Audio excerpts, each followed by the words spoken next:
Boris Johnson is nowhere to be seen ahead of Heathrow Airport expansion vote. MPs have been urged to put aside party politics and approve a third runway at Heathrow Airport, a vote likely to expose high-profile divisions in both Tory and Labour ranks. The spotlight will be on the whereabouts of Boris Johnson before and during Monday's Commons vote on whether to increase capacity at Europe's busiest airport.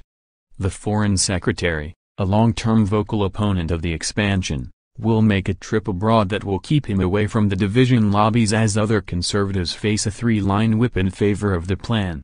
There are also expected to be votes going either way in Labour, which is officially opposed to the expansion.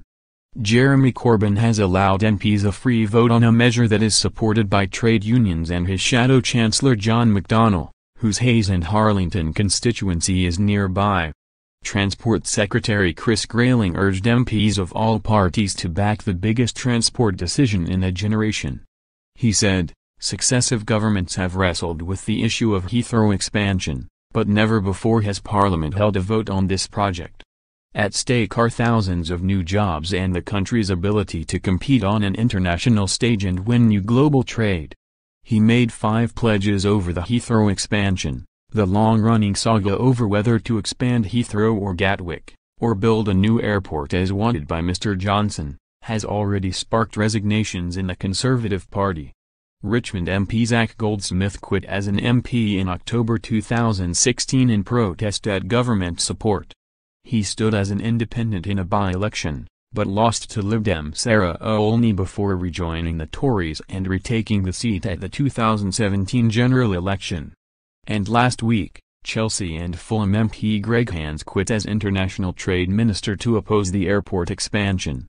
That move in the face of a three-line whip put pressure on Mr. Johnson. But Mrs. May last week confirmed he would miss the vote by being the living embodiment of global Britain abroad. The government has so far declined to say where Mr. Johnson will be on security grounds. The Commons vote coincides with a meeting of EU foreign ministers in Luxembourg, but Sir Alan Duncan is set to be the UK's representative there.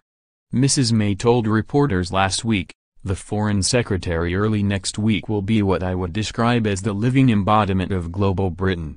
He will be out there actually showing the UK's continued presence around the world and the work that the UK continues to do around the world with our diplomacy, working on so many of the issues and challenges that we face across the world today." International Trade Secretary Liam Fox, speaking to Sky News' Sophie Ridge on Sunday, said, "The Foreign Secretary is regularly out of the country, probably the only person more than myself who is required to be away to do their job.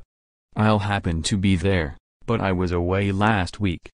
Following the announcement earlier this month that the government intended to press ahead with a third runway, Downing Street indicated ministers with long-standing objections would be able to voice their opposition at a local level but would not be permitted to speak against it in the Commons.